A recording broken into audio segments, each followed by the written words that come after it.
The doors of the Galactic Council's assembly hall hissed open, and the room fell into a stunned silence. Seated at the grand, obsidian table, representatives from dozens of alien species, each more exotic than the last, stared intently at the figure standing before them. The human diplomat, a seemingly unremarkable person by their standards, stepped forward. Yet, the weight of the moment was undeniable. Today, the fate of the galaxy was about to be altered by this single, unassuming individual. The diplomat's eyes scanned the room, taking in the alien delegates who had, for decades, treated humanity as little more than a fledgling species, unworthy of serious consideration. There was a sneer in the eyes of some, condescending smiles from others. Humanity, they believed, had no place at this table, no place among the elite races that governed the stars. But they were wrong. "You attacked our home," the diplomat's voice rang out, calm and unwavering, but the words hung in the air like a bludgeon. There was a ripple of shock among the delegates. They had expected complaints, threats, but not this. Not this simple declaration. The room, once bustling with a hum of quiet negotiations and whispered deals, now seemed to hold its breath. Alien eyes flicked nervously from one to another, some already knowing what was coming, others oblivious to the storm that had been quietly brewing behind the humans' composed demeanor. The diplomat took a measured step forward, their gaze unwavering. The silence in the room deepened, the kind of silence that only comes when something enormous is about to be revealed. "You came to Earth without warning, without provocation. You ravaged our cities, slaughtered our people, and believed that would be the end of it." There were murmurs now, disturbed, angry whispers from the alien counselors. The humans had been an inconvenience before, yes, but they had never been viewed as a real threat. The attack on Earth, a calculated move by the galactic powers that had seen humanity as little more than a nuisance, had been thought to be the final blow in what was supposed to be a brief, one-sided conflict. How could such a weak species think they could retaliate? The diplomat let the tension linger, their eyes cold, calculating. They had expected this reaction, this dismissal. It had been centuries in the making. "What you didn't understand," the diplomat continued, voice dropping slightly, but still cutting through the tension like a blade, "is that Earth isn't just another planet. We are not another target in your endless war games. You attacked the wrong people." The counselors shifted in their seats, the unease palpable. Some were beginning to squirm, as if they could sense the weight of the diplomat's words even if they didn't yet fully grasp their meaning. The human diplomat stepped to the side and activated a hollow projection in the center of the table. The massive image flickered to life, showing footage of the brutal destruction that had taken place on Earth. Entire cities reduced to ash, landmarks turned to rubble, the hushed cries of those who had perished in the attack. There was no hiding the scale of the devastation. "This is the result of your attack," the diplomat said, voice steady, emotionless. "What you didn't count on, however, was humanity's ability to endure. We don't bend, we don't break, and we don't forget." A quiet ripple spread across the room as the footage shifted, showing a different scene. The same cities, now in the process of rebuilding. Human ingenuity, resilience, and an unyielding will to survive were on full display. Despite the horrors they had endured, Earth was already recovering, faster than any of the alien races had anticipated. "The question now," the diplomat said, "is what you plan to do next." The Galactic Council, composed of beings whose civilizations stretched back millennia, had never encountered a species like humanity. They had never been forced to contend with such an indomitable spirit. And for the first time, they were beginning to realize the true power of the humans they had underestimated for so long. "You attacked our home," the diplomat repeated, voice low but carrying the weight of a promise. "Now the real fight begins."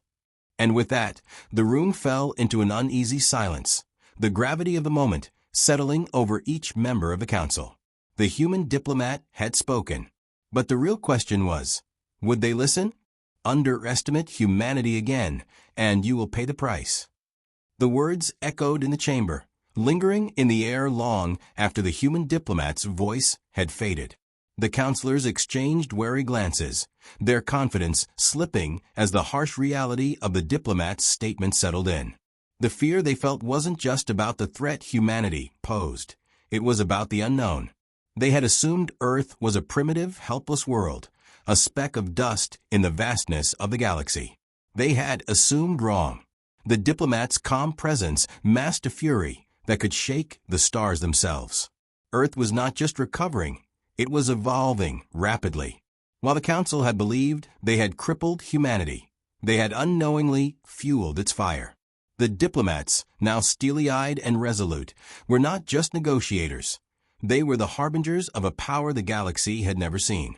The first wave of the attack, which had devastated Earth, was meant to be a surgical strike, a clean, efficient operation designed to put humanity back in its place. The aliens had expected Earth to crumble, to be rendered incapable of defending itself. But what they hadn't counted on was humanity's relentless spirit. The human diplomat, having borne witness to the destruction firsthand, now recalled the brutal aftermath. Earth's military, though caught off guard, had rapidly adapted. Governments and militias united in the face of total annihilation. But it was not only humanity's military that rose to the challenge. Civilians, scientists, engineers, and teachers, people from every walk of life, had rallied in unexpected ways. Earth's survival wasn't just about force. It was about ingenuity, resilience, and an unshakable will to protect their world. But humanity's response had been more than just a defense. It had been a statement. As the diplomats spoke, they made it clear to the Council that the first wave of counterattacks had been a mere diversion. While the alien invaders focused on Earth cities and infrastructure, humanity had secretly been preparing its next move, something far more dangerous than anything the Council could fathom. The diplomat activated another holographic projection, this one showing a vast, hidden facility beneath the Earth's surface. Within its depths, scientists had been working tirelessly for decades on a project so secret, only a handful of humans knew it existed. The weapon they had created, something beyond the comprehension of the Council, was humanity's trump card. The assembly room grew cold. The Council members looked at each other in disbelief, their arrogance finally starting to crack. The human diplomat had been prepared all along, not just to survive, but to strike back with devastating force. What had once been dismissed as idle human pride was now revealed as a carefully orchestrated response to the galaxy's oldest and most dangerous games. This is what you underestimated. The diplomat's voice cut through the tension. You believed your power would break us. But you failed to account for the one thing that makes humanity different, our ability to adapt, to innovate, and to strike when it matters most. The weapon, humanity's ace in the hole, was not some ancient, forgotten technology. It was something new, something uniquely human. Earth had crafted a tool of war that could rival the most advanced alien technologies in the galaxy. A weapon that could level entire fleets without even firing a shot. A silent weapon, capable of incapacitating entire star systems, ensuring that any alien forces threatening Earth would be wiped out in an instant. As the Council absorbed this revelation, the diplomat's face remained stoic, yet the intensity of their gaze was unmistakable. The message has been sent, they said. We are no longer your playthings. We will protect our home, and we will make sure no one dares to attack us again. The holographic projection flickered and vanished, leaving the Council in stunned silence. For the first time, the delegates realized that humanity wasn't just a minor inconvenience in the galaxy. They were a force that could no longer be ignored. And though the weapon was still concealed, its power was undeniable. The tables had turned, and the fate of the galaxy was now in humanity's hands. The diplomat didn't wait for a response. They had said what needed to be said. The Council could choose to acknowledge humanity's newfound strength, or they could continue to make the mistake of underestimating it. But there would be no second chances. The countdown had already begun, and humanity was ready for whatever came next. As the delegates sat in stunned silence, the diplomat turned and walked out of the room, leaving the Council to contemplate their next move. Earth was no longer a victim. It was a force to be reckoned with. The countdown had begun. The words had barely left the diplomat's mouth when a chilling realization spread like wildfire through the Galactic Council. The human diplomat wasn't bluffing. The weapon, whatever it was real. And it was active. A deep silence fell over the council hall as each delegate processed the magnitude of the situation. In an instant, the playful arrogance with which they had dismissed humanity evaporated, replaced by something far darker: fear. The human diplomat had said little, but the implications of their words were undeniable. Humanity, for all its faults, had crafted something so powerful that it could no longer be ignored. The weapon, humanity's trump card, was not just a tool of destruction. It was a game changer. The Council had known that Earth was resilient, but they had failed to realize that the humans were prepared for something more than mere survival. They had prepared for total retribution. A holographic display illuminated the room once more, this time showing a topographical map of Earth. But this wasn't a map of cities or nations. This was a map of the Earth's underworld, deep beneath the surface. The area highlighted in red was an enormous underground complex that stretched for miles, hidden from the eyes of the galaxy, built in secret over decades. It was there that humanity's weapon had been forged. And now it was ready. The diplomat spoke again, their voice steady and deliberate. What you see here is only a fraction of what we've built. This weapon has the power to disable entire fleets, cripple entire star systems without a single shot fired. It's silent, precise, and deadly. The calmness of their tone only served to heighten the unease in the room. The diplomat was not speaking with arrogance, but with a quiet confidence of someone who knew they held the upper hand. Do not mistake this for an empty threat, the diplomat continued. We will not hesitate to use it if necessary. We've fought wars for centuries. We've suffered loss. But we will never, ever allow another species to trample our home. The counselors shifted uncomfortably, some exchanging uncertain glances, others nervously tapping their fingers on the table. They had come to the meeting, expecting to pressure humanity into submission, to force them into a corner where they could be easily manipulated. Instead, they were faced with a species they had grossly underestimated, a species that had learned from every battle, every defeat, and had emerged stronger each time. And now, humanity was no longer asking for peace, they were demanding it. The weapon was unlike anything the galaxy had ever seen. Humanity's secret weapon wasn't a massive superweapon or a fleet of warships. It was far more insidious. Designed by Earth's brightest minds, the weapon operated through a complex network of artificial intelligence, combined with cutting-edge quantum technology. It was capable of disrupting entire systems, scrambling communications, draining power, and rendering advanced technologies useless. And it did all of this without firing a single shot. While other civilizations focused on building weapons of mass destruction, humanity had focused on something far more terrifying: control. The weapon had been designed not to destroy, but to neutralize any threat before it could even begin. The Galactic Council, for all its technological might, had no defense against it. A few of the more aggressive species at the table began to murmur. A counselor from the Zorathian delegation, a tall, serpentine being with scales that shimmered like liquid metal, leaned forward, his eyes narrowing. "You think we're afraid of your little toy?" he sneered, his voice dripping with contempt. "You are nothing compared to the might of the Zorathian Empire." But the diplomat was unmoved. "This is not a threat," they said. "It is a fact. The weapon is real, and it is activated. Your fleets are vulnerable. Your armies are vulnerable. And Earth? Earth is no longer the weak planet you thought it was." The room went quiet again, the weight of the statement hanging heavy in the air. There was no boasting in the diplomat's voice, no bravado. Just a cold, unwavering certainty. The counselors, for the first time, began to understand the true depth of humanity's resolve. They had thought Earth was a victim, a helpless species that could be crushed beneath the heel of the galactic powers. But they were wrong.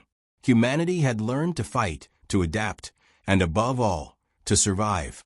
And now they were prepared to make sure they would never be oppressed again. A flicker of light appeared in the corner of the room, and the diplomat's face darkened. They turned, nodding at the holographic display.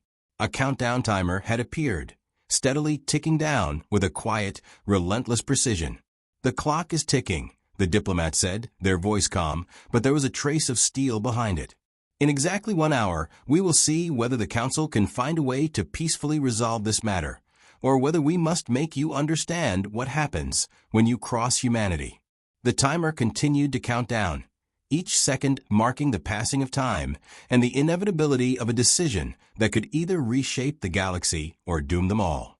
The Council members were no longer making idle threats. They had underestimated humanity once before, and now they had seen the consequences of that mistake. The power was no longer in their hands. The fate of the galaxy rested in the hands of one small planet, Earth. And with that, the diplomat turned, leaving the Council to ponder their next move. The countdown continued, and time was running out. The air crackled with tension as the timer ticked down relentlessly. There was no turning back now. The Galactic Council was on edge, every member feeling the weight of their mistakes. They had underestimated humanity, believed that their vast empires and centuries of experience made them invincible. Now, they were faced with a human species whose rage was matched only by their ingenuity, and the weapon they had so arrogantly dismissed was ready to alter the balance of power in the galaxy. Every second that passed was a reminder of how precariously they stood on the edge of disaster. The Council members exchanged nervous glances, their usual confidence shattered. Some fidgeted in their seats, while others sat in stone-faced silence. The Zorathian, the first to mock humanity's threat, was now unervingly quiet, his previous bravado replaced by a sharp, calculating gaze. Even the Varnathian representative, known for his cold and unwavering demeanor, couldn't hide the flicker of uncertainty in his eyes. The human diplomat stood motionless, hands clasped behind their back, watching the room with cold, unwavering composure. They weren't here to plead or beg for mercy. They were here to ensure that humanity's voice would never again be drowned out by the arrogance of the galaxy's elite. "We've heard your threats, your attempts at intimidation," the diplomat said, their voice cutting through the thick silence like a knife. "But the time for threats is over. The weapon is in place, and your choices are clear: surrender or face the consequences." The words hung in the air, unspoken but understood. The Council had hoped to manipulate the situation, to wear down the diplomat with their political maneuvering and their subtle promises of peace. But the diplomat was resolute, unwilling to budge. Humanity had suffered too much, been pushed too far. Now, the time for diplomacy was past. It was a simple ultimatum. A murmur ran through the Council. The leaders began to huddle together, speaking in hushed voices, their former bravado all but gone. What could they offer now? What could they possibly say that would make humanity back down from the precipice? One by one, they realized they had no answers. They had no leverage. And what was worse, they were out of time. The Zorathian finally spoke, his voice low but steady. "We could crush your planet in an instant," he said, his eyes narrowing. "We could wipe you from the stars without a second thought. You have no idea the power we command." The diplomat didn't flinch, didn't flounder. Instead, they stepped forward, eyes locking with the Zorathian. "I know exactly what you're capable of," they said, their voice sharp with unspoken fury. "And I know you don't have the guts to risk it." The Council froze. The Zorathian's eyes narrowed in a dangerous glare, but the diplomat was unfazed. "You would sacrifice millions of your own soldiers to take down Earth? To ignite a war that would leave your empire shattered, just to prove a point? I don't think so." The diplomat's words weren't just a taunt. They were an invitation for the Council to confront the uncomfortable truth. Humanity wasn't afraid of the threats the Council could wield. They were done being bullied. The Varnathian representative, an alien known for his strategic brilliance, finally spoke, his voice laced with tension. "Humanity's demands are unreasonable," he said, his eyes scanning the room. "But what choice do we have now? The weapon is real, and it could bring us all to our knees." The diplomat's gaze flicked to the timer. The seconds were ticking away, a reminder of the urgency they all faced. You have no choice. The weapon is not for show. It's a tool for survival. If you want peace, you'll accept the terms. If not, you'll learn the price of underestimating Earth. The council murmured again, but this time there was no conviction in their voices. The delegates, once confident in their superiority, were now staring into the abyss of their own failure. They could see the edge, the precipice that they had pushed humanity toward, and they knew it was only a matter of time before they would be dragged over it. Peace. The Zorathian scoffed, standing up in a violent motion. There is no peace for a species that dares to challenge us. You will submit, or you will be eradicated. The diplomats' eyes hardened, their expression unyielding. We're done submitting. The room fell into an uncomfortable silence. The weight of the words was impossible to ignore. The Galactic Council had no leverage, no bargaining power left. What remained was an impossible choice: bend to humanity's will, or risk a war that could tear the galaxy apart. A slow, calculated smile spread across the diplomat's face, as if they had anticipated this moment all along. The Council had been playing games with the wrong species. Earth was not their victim. Earth was their reckoning. Make your choice, the diplomat said, their voice calm, but carrying an undeniable edge of finality. And know this: humanity's time has come. No matter what you decide, you will never forget the day you thought you could break us. As the timer ticked its final seconds, the fate of the galaxy hung in the balance. The human diplomat had set the stage for the future, and there was no turning back. Earth doesn't bend. Earth doesn't break. And Earth will never be your plaything again. The words hit the council with the force of a tidal wave. The room was deathly quiet, each delegate absorbing the full weight of the human diplomat's declaration. They had thought they knew humanity, fragile, impulsive, desperate to survive. But what they didn't know was that humanity had evolved beyond mere survival.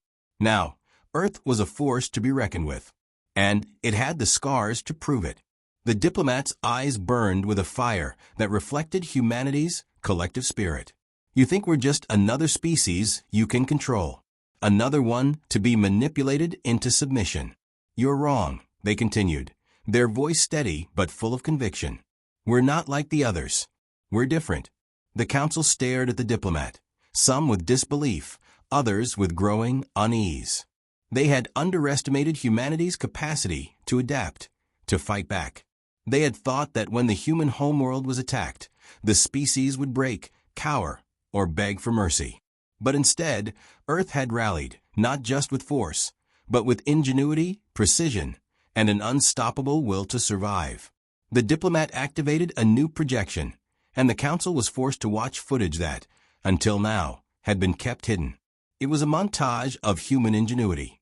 Civilians using makeshift technology to disable enemy crafts, soldiers turning the tide with guerrilla tactics, scientists racing to reverse engineer alien tech. Every part of Earth's resistance had been fueled by the same unyielding drive to protect their people, to protect their world. This is how we fought, the diplomat said, voice almost reverent. This is how we won. Not with power, not with military might alone, but with our greatest weapon, our people. The projection shifted to show human engineers working feverishly in underground facilities, creating a weapon so advanced that no alien race had even begun to understand its capabilities. The weapon had been designed not to destroy, but to neutralize. It was a tool of power and precision that could render fleets useless in an instant, turning the tables on the most powerful empires in the galaxy. Humanity had developed something that wasn't just a weapon. It was a statement. We didn't create this for conquest. The diplomat's tone sharpened. We created it to ensure that no one would ever have a chance to wipe us out again. The council members shifted in their seats. The once imposing threat of their combined forces now seemed a distant memory. The Zorathian, still trying to maintain some semblance of pride, began to speak, but the diplomat silenced him with a single cold glance. There was no need to engage in empty words. There was no room for diplomacy anymore. Earth had already made its decision. You thought we were weak, the diplomat continued. You thought we would fall like every other civilization you've crushed. But you never understood the heart of humanity. We don't just survive, we learn. We adapt. And when we rise harder, faster, and stronger than before. The room seemed to grow smaller, the weight of the diplomats' words pressing down on every individual there. The other delegates could feel the shift in the room. The power balance had shifted, and it wasn't in their favor. The diplomat let the silence linger for a moment before they spoke again, this time with a tone that left no room for negotiation. The weapon is live, and we will not hesitate to use it. You have two choices: accept humanity's place in the galaxy, or face a future where Earth will be the one making the decisions. The council remained still, unsure of how to proceed. Their calculated arrogance was gone, replaced by the cold realization that Earth had evolved into something far more dangerous than they had ever imagined. And they had pushed it too far. The diplomat turned, their words a final reminder to the council. The time for games is over. Humanity will stand on its own terms now. And you will remember this day as the moment the galaxy learned who Earth truly is. As the diplomat left the room, the council was left to wrestle with the truth they had long denied. Humanity was no longer a fledgling species. They were a power in their own right, and the galaxy would never be the same again. The clock struck 0. Silence followed. The Galactic Council sat frozen, their worst fears now a living reality. The human diplomats' words echoed in their minds like a drumbeat. There was no more negotiating, no more empty threats or hollow promises. The time had come for the galaxy to face the truth. Earth was no longer a vulnerable planet. It was a force to be reckoned with. The room, once filled with hushed whispers of strategy and manipulation, was now heavy with the gravity of the moment. The delegates could feel it, a pressure in the air that had nothing to do with the shifting alliances or diplomatic schemes. This was something different. This was the end of an era. You've had your chances. The diplomat's voice broke the stillness, cold and final. Now, you will live with the consequences. For a brief moment, no one moved. The words hung like a warning in the air. The Zorathian, the one who had mocked humanity the most, looked almost unrecognizable. His usual arrogance had vanished, replaced by something darker. Fear. The diplomat's eyes swept across the room, locking onto each delegate. You underestimated Earth, your biggest mistake. You thought we were weak, that we could be broken. But all you did was push us to a point where you have no idea what we're capable of. The council had seen power before, unimaginable destruction wielded by empires that had stood for millennia. But what they hadn't understood was that humanity's greatest strength wasn't in weapons, technology, or vast fleets. It was in their will to survive, to adapt, and to fight back when the odds were insurmountable. The diplomat leaned forward, the finality of their words reverberating across the room. We've learned. We've fought. And now, Earth will never again bow to anyone.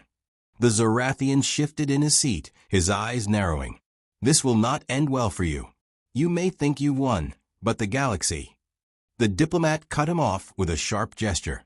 You still don't get it. You don't understand what happens when you push humanity to its limit. A low hum filled the room, and a flicker of light appeared in the corner of the council hall. The diplomatic hologram that had once showcased Earth's hidden weapon now displayed a countdown, one that had been running in the background, unbeknownst to the council. It was a final reminder of what had been set in motion. In less than an hour, the diplomat's voice was steady, unwavering. The weapon will reach full capacity. And when it does, you'll see exactly what happens when Earth decides to stop playing by your rules. The delegates were now visibly unsettled. The realization had sunk in. This wasn't a negotiation anymore. Humanity was past the point of pleading. They weren't seeking peace. They were demanding respect, or else the consequences would be catastrophic. The Zorathian, still trying to hold onto some semblance of authority, barked, "You're playing a dangerous game. The galaxy won't stand for this." The diplomat's gaze hardened. The galaxy has already stood by while your empires wreaked havoc. Humanity won't be a part of your games anymore. A collective shudder ran through the room. The council had always believed that they controlled the narrative, that they held the power to dictate the fate of lesser species. But they had never accounted for the human resolve. They had never truly understood what it meant to fight for something more than just survival. You were never in control, the diplomat added, voice cold with finality. You just didn't know it until now. The tension in the room reached its breaking point as the diplomat turned to leave. The countdown timer continued its relentless march toward zero, a ticking reminder that this moment would be etched in galactic history. No matter what happened next, the balance of power had already shifted irrevocably. The council members were left with nothing but their own doubts and fears. They had played their hand, and now the consequences were clear. Humanity had made its choice. And now, the galaxy would feel the weight of Earth's new place within it. The diplomat's final words rang in their ears. We are done being underestimated. Remember that. As the door closed behind them, the room remained in silence, each delegate staring into the abyss of their own failure, wondering how they would face the new future humanity had just forced them to acknowledge.